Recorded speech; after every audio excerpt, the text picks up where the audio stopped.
नमस्कार मित्रों, जैसा कि आप सभी जानते हैं, हम पढ़ रहे हैं यूथ कंपटीशन टाइम्स की हिंदी विषय में प्रश्नोत्तरी। 450 प्रश्न हो चुके हैं, इकाई 5 आधुनिक काल के। इसके आगे पढ़ना प्रारंभ करते हैं। प्रश्न है, आचार्य नंद दुलारे वाजपेयी की समीक्षा पद्धति से संबंधित कौन सा कथन सही नहीं है? इन्होंने शुक्ल की समीक्षा पद्धति को ही आगे बढ़ाया, बिल्कुल बढ़ाया। शुक्ल के सिद्धांतों को यथावत स्वीकार कर छायावादी काव्य की सौंदर्य शास्त्रीय समीक्षा की है, बिल्कुल गलत है ये, क्योंकि उन्होंने शुक्ल की छायावादी सिद्धांत जो थे उन्होंने खंडन किया और अपनी अलग दृष्टि बनाई है। वे साहित्य के प्रगति की द्वंद्वात्मक नहीं धारावाहिक मानते थे। उनके अनुसार श्रेष्ठ साहित्य की रचना योग चेतना को अंगीकार किए बिना संभव नहीं है, बिल्कुल सही है। उत्तर हुआ बी। छायावाद के संबंध में नंद दुलारे वाजपेयी की दृष्टिकोण आचार्य रामचंद्र शुक्ल के दृष्टिकोण से सर्वथा पृथक है। अगला प्रश्न है, चंचल किशोर सुंदरता की मैं करती रहती रखवाली, वह हल्की सी मसलन हूँ जो बनती कानों की लाली। उपर्युक्त काव्यांश में किसका वर्णन किया गया है? उपर्युक्त काव्यांश में लज्जा का वर्णन किया गया है। चंचल किशोर सुंदरता की मैं करती रहती रखवाली, मैं वह हल्की सी मसलन हूँ जो बनती कानों की लाली। कानों की लाली मतलब शर्म होता है, कानों पे लाली आ जाना मतलब शर्म होता है। इससे आप लॉजिक लगा के उत्तर निकाल सकते हैं। चंचल किशोर सुंदरता की मैं करती रहती रखवाली, मैं वह हल्की सी मसलन हूँ जो बनती कानों की लाली। उपर्युक्त काव्यांश में लज्जा का वर्णन किया गया है। अगला प्रश्न है, ओ जीवन की मरुमरीचिका कायरता के अलस विषाद काव्यांश में किस भाव का उद्बोधन हुआ है? वो चिंता का उद्बोधन हुआ है।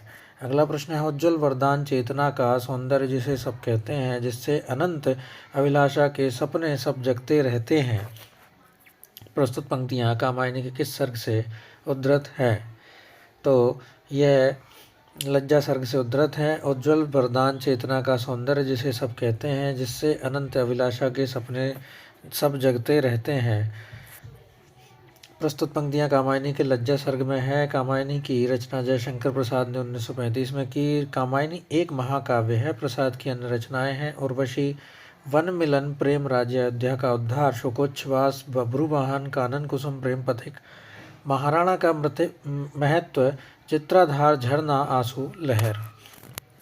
अगला प्रश्न है, वह एक और मन रहा राम का, जो न थका जो नहीं जानता दैन्य, जो नहीं जानता दैन नहीं जानता विनय। वह एक और मन रहा राम का, जो न थका जो नहीं जानता दैन्य नहीं जानता विनय। काव्यांश में राम की किस विशेषता की ओर संकेत किया गया है? ये दृढ़ निश्चय संकेत है, दृढ़ निश्चयता का संकेत है।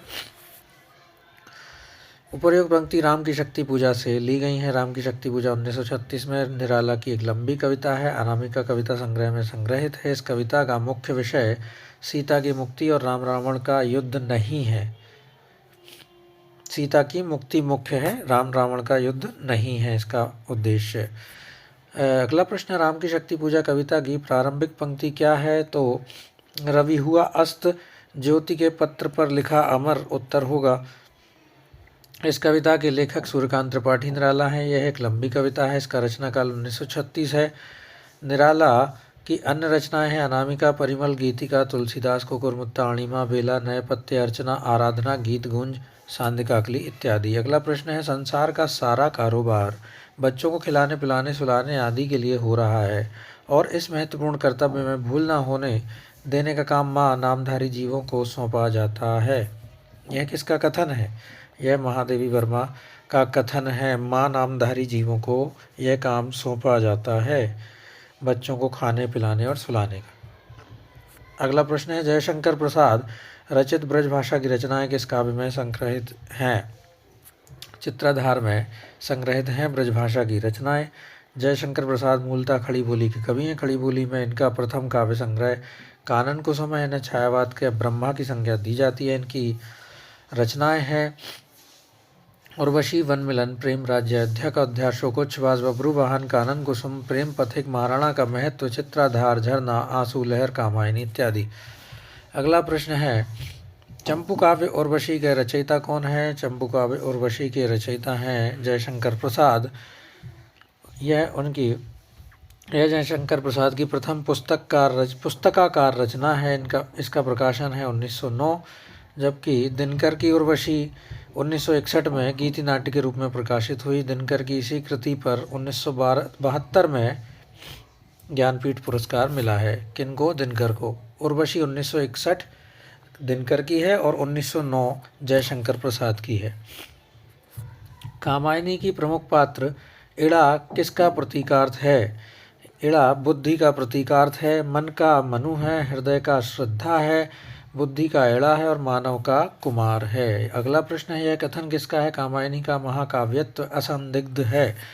तो डॉक्टर नगेंद्र ने कहा है कामायनी का काव्यत्व असंदिग्ध है।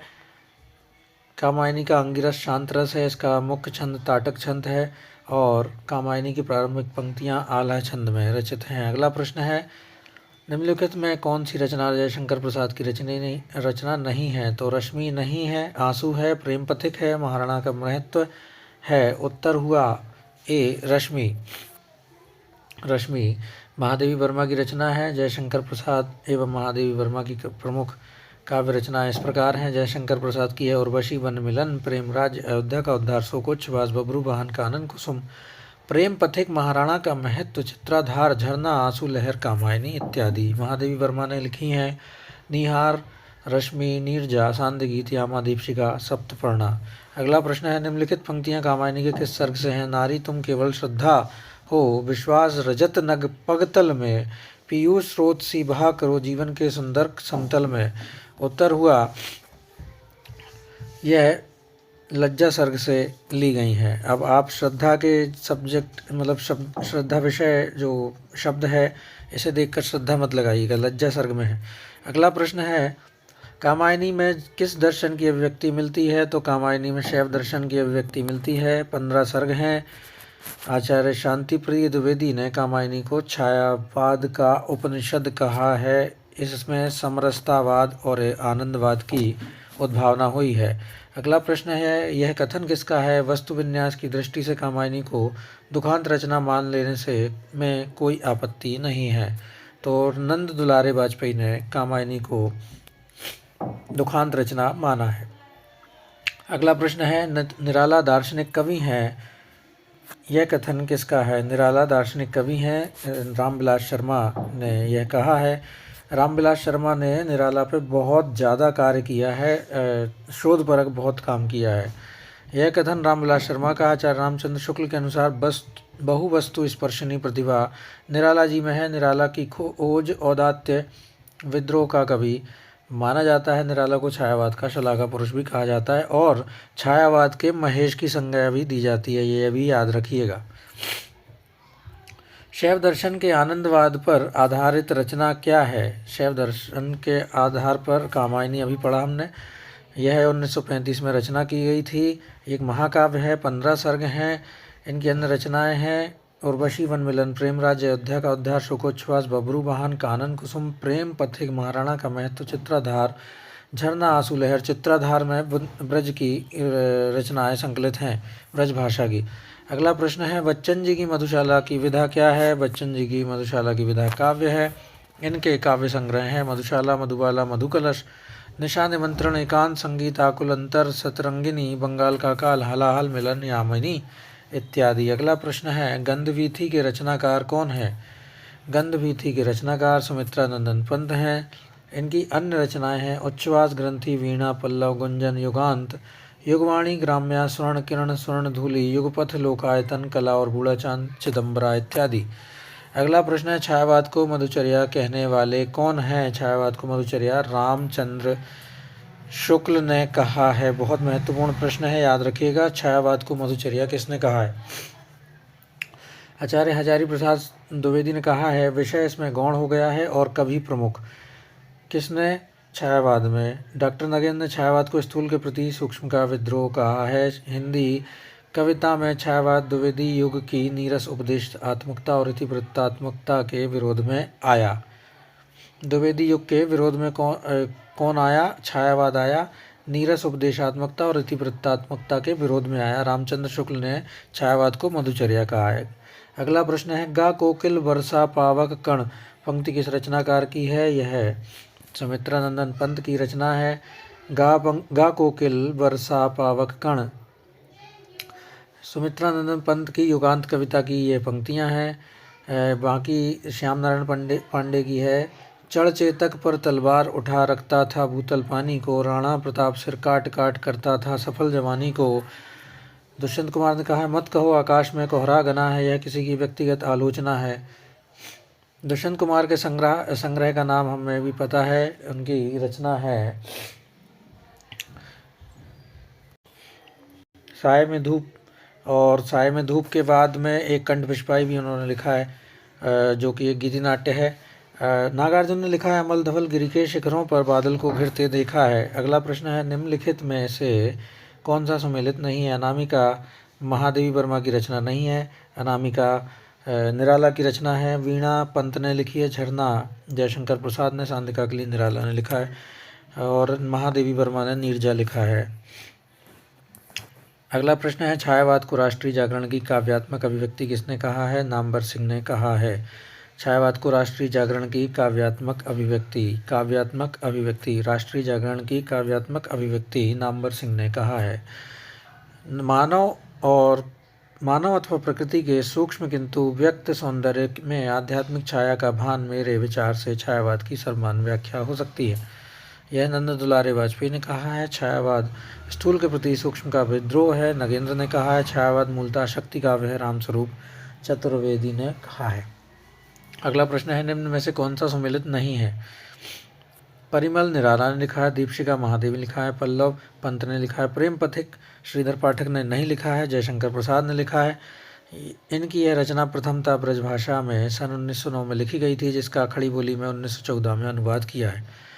प्रेम पथिक जयशंकर प्रसाद का है। परिमल निराला का है। दीपशिखा महादेवी वर्मा, पल्लव पंत, गुणवंत हेमंत श्रीधर पाठक की रचना है। गुणवंत हेमंत याद रखिएगा। प्रथम रश्मि का आना रंगिणी तूने कैसे पहचाना पंक्ति किसके द्वारा लिखित है? यह पंत के द्वारा लिखित है। ध्यातव्य है कि सुमित्रानंदन पंत छायावाद के 4 स्तंभों में से एक हैं। पंत को छायावाद का विष्णु भी कहा जाता है। निहार रश्मि नीरजा ये काव्य संग्रह किनके हैं? निहार रश्मि नीरजा याद हो तो महादेवी वर्मा की रचना है। पंत की रचना है। पल्लव ग्रंथि वीणा उच्छ्वास गुंजन युगांत उत्तरा चिदंबरा लोकायतन अतिमा। मुक्तिबोध की रचना है। चांद का मुंह टेढ़ा है। भूरी भूरी खाक तूल अंधेरे में और ब्रह्म राक्षस। अगला प्रश्न है, श्रद्धा नामक पात्र किस काव्य का महाकाव्य में है? श्रद्धा नामक पात्र कामायनी महाकाव्य में है। महाकाव्य के अन्य पात्र हैं मनु, इड़ा और कुमार। साकेत मैथिली शरण गुप्त की प्रमुख पात्र उर्मिला हैं। प्रिय प्रवास हरिओद में राधा कृष्ण का वर्णन है। गोदान प्रेमचंद का गोदान का नायक जो है वो होरी है। कामायनी का प्रमुख पात्र है कौन है? मनु है। रामचरितमानस में राम प्रमुख पात्र हैं। तुलसीदास का सूरसागर में कृष्ण है, और जायसी पद्मावत में रतन सेन प्रमुख पात्र। इनमें सुमित्रानंदन पंत की रचना नहीं है। ग्रंथि वीणा और पल्लव इनकी रचनाएं हैं। परिमल नहीं है। निराला की रचना है परिमल। अगला प्रश्न है, हालावाद के प्रतिष्ठित कवि कौन है? हरिवंश राय बच्चन। हरिवंश राय तो प्रवर्तक भी हैं। हरिवंश राय बच्चन की रचनाएं हैं मधुशाला, मधुकलश, मधुबाला, मधुकलश। हरिवंश राय बच्चन अमिताभ बच्चन के पिता हैं। कुकुरमुत्ता, नए पत्ते और तुलसीदास की इनकी रचना है तो निराला की रचना है। जयशंकर प्रसाद की रचना उर्वशी। प्रेम पथिक, झरना, आंसू लहर, बन मिलन भी इन्हीं की रचना है। सुमित्रानंदन पंत की प्रमुख काव्य कृतियाँ हैं ग्रंथि, पल्लव, वीणा, गुंजन, लोकायतन, चिदंबरा, स्वर्ण धूलि, स्वर्ण किरण इत्यादि।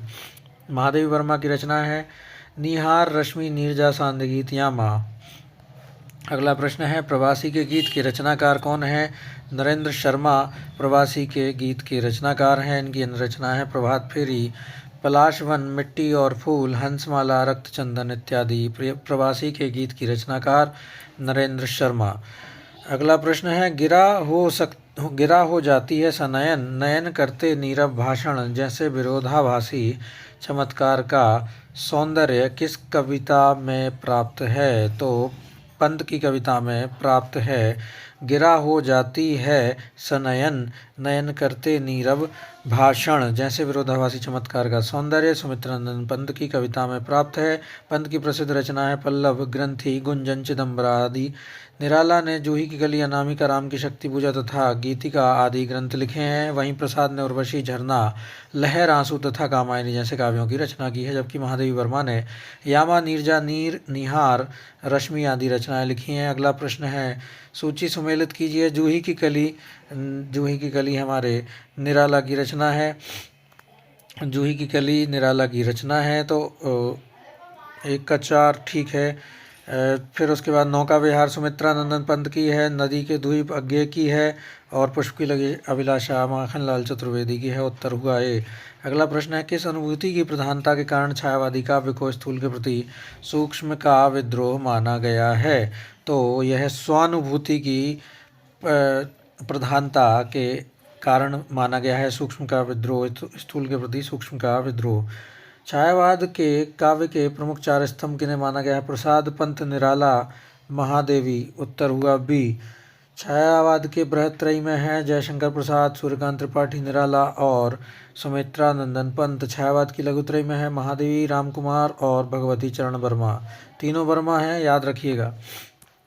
अगला प्रश्न है, किस समीक्षक ने कहा है छायावादी काव्य में भारतीय परंपरा के जीवंत तत्वों का समावेश हुआ है? भारतीय परंपरा के जीवन तत्वों का समावेश छायावादी काव्य में हुआ है। किस समीक्षक ने कहा है? यह डॉक्टर नगेंद्र ने कहा है। जीवंत तत्वों का समावेश नगेंद्र ने कहा है छायावादी काव्य में भारतीय परंपरा के जीवंत तत्वों का समावेश। अगला प्रश्न है, छायावादी चेतना को मूर्तिमान करने वाली कृति कामायनी का प्रकाशन 1935 में हुआ था। अन्य कृतियां हैं कानन कुसुम, झरना, आंसू, लहर, प्रेम पथिक जयशंकर प्रसाद की। किस कवि को समग्र काव्य में छायावाद, रहस्यवाद, प्रगतिवाद, प्रयोगवाद और नई कविता की विशेषताएं एक साथ मिलती हैं? तो सूर्यकांत त्रिपाठी, निराला। क्या है? छायावाद, रहस्यवाद, प्रगतिवाद, प्रयोगवाद और नई कविता एक साथ इन्होंने लिखी है और मुक्त छंद के प्रवर्तक भी माने गए हैं, माने जाते ही हैं। उन्होंने ही लिखना चालू किया था। अगला प्रश्न है, कवि और कविता का नाम लिखिए। मृत्यु तुम्हारा, गरल, दंड, कंचुक, कल्पांतर, अखिल विश्व का विवर, वक्र, कुंडल, दिगमंडल, यह किसने लिखा है? तो पंत का परिवर्तन होना चाहिए। जी हाँ, मृत्यु तुम्हारा, गरल, दंत, कंचुक, कल्पांतर, अखिल विश्व का विवर, वक्र, कुंडल, दिगमंडल, यह पंत की रचना है और परिवर्तन नामक कविता से उद्धृत है। पंत की ताज कविता किस भावधारा का प्रतिनिधित्व करती है? प्रगतिवादी भावधारा का प्रतिनिधित्व करती है। युगांत, युगवाणी, ग्राम्य की अन्य रचनाएं। अगला प्रश्न है, रिक्त पंक्तियां लिखें, कविता का नाम लिखें। साड़ी की सिकुड़न सी जिस पर शशि का रेशम विभा से भर, यह किसने, यह पूरा करना है हमको। सिमटी है, वर्तुल, मृदुल, लहर, नौका विहार की रचना है। पंत की नौका विहार से लिखा है। पूरी रचना हम पढ़ लेते हैं जिससे आपको समझ में आ जाए, मुझे भी समझ में आ जाए। साड़ी की सिकुड़न सी जिस पर शशि की रेशम विभा से भर, सिमटी है वर्तुल, मृदुल, लहर, नौका विहार। अगला प्रश्न है, श्रद्धा को कामायनी क्यों कहा जाता है? क्योंकि वो काम गोत्र की बालिका थी, इसलिए श्रद्धा नाम के साथ उसे कामायनी भी कहा जाता है। काम गोत्र की बालिका, कामायनी इसलिए कहा जाता है श्रद्धा को। 15 सर्ग हैं जयशंकर प्रसाद की कामायनी में। अगला प्रश्न है, भारतीय इतिहास में जल प्लावन की घटना का उल्लेख किस ग्रंथ में मिलता है? तो शतपथ ब्राह्मण के 8वें अध्याय में मिलता है जल प्लावन की घटना।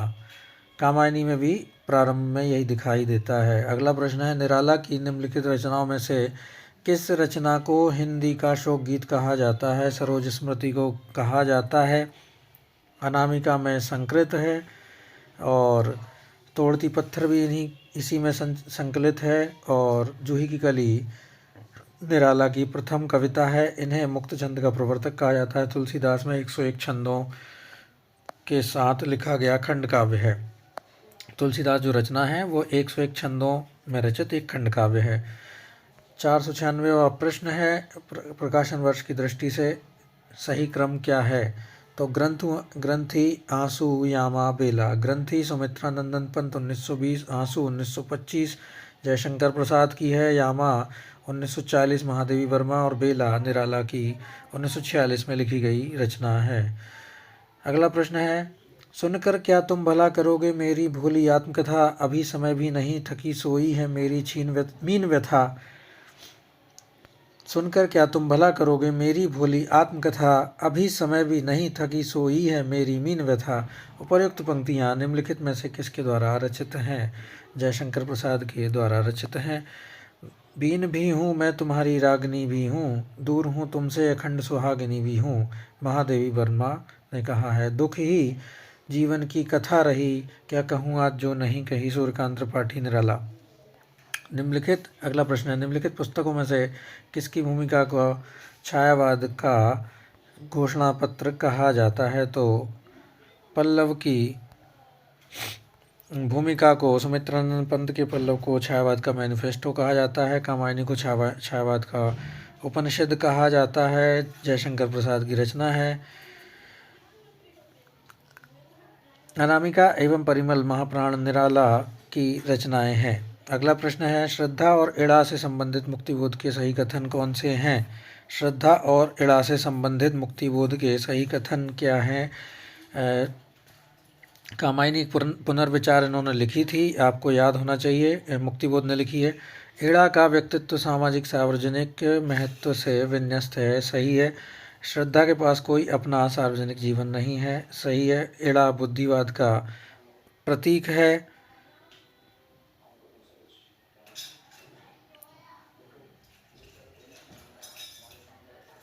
यह भी सही है, बुद्धिवाद का प्रतीक है, लेकिन बुद्धि का प्रतीक माना जाता है, बुद्धिवाद नहीं। इसमें कन्फ्यूजन होगा, आपको कंफर्म करना पड़ेगा। श्रद्धा में आत्मबुद्ध भावुकता का अभाव है।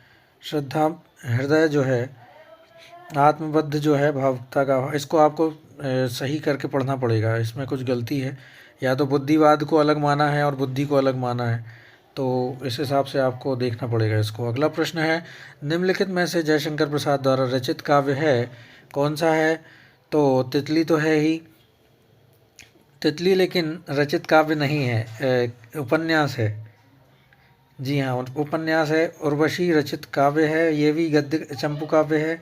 इरावती और झरना, तो उत्तर कौन सा होना चाहिए? उर्वशी और झरना काव्य के रूप में लिखे हैं। इरावती उनका उपन्यास है और तितली भी उपन्यास है।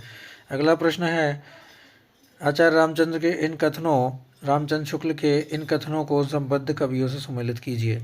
अज्ञात प्रिय की ओर इशारा करने के अतिरिक्त इन्होंने जगत के अनेक प्रस्तुत रूपों और व्यापारों को भी अपनी सरल भावना के रंग में देखा है। इस वेदना को इन्होंने हृदय की ऐसी अनुभूतियाँ सामने रखी हैं, इस वेदना को लेकर इन्होंने हृदय की ऐसी अनुभूतियाँ सामने रखी हैं जो लोकोत्तर हैं। कवि की रहस्य दृष्टि प्रकृति की आत्मा जगत के रूपों और व्यापारों में व्यक्त होने वाली आत्मा की ओर जाती है। इनकी रहस्यवादी रचनाओं को देखकर चाहे तो यह कहें कि इनकी मधुवर्षा के मानस प्रसार के लिए रहस्यवाद का वरदान मिल गया।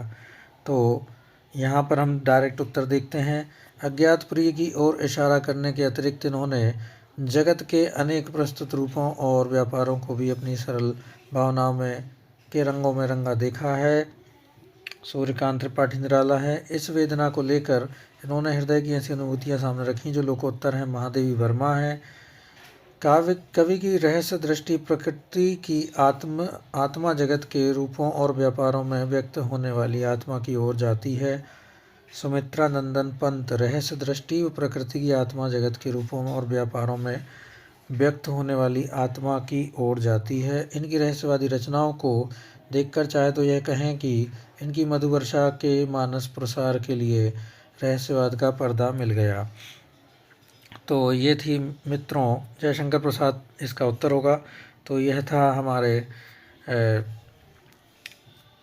आधुनिक काल का ये वीडियो। इसके अंतर्गत अगला वीडियो हम 502वें प्रश्न से पढ़ाई प्रारंभ करेंगे। तब तक के लिए हमें आज्ञा दीजिए। नमस्कार।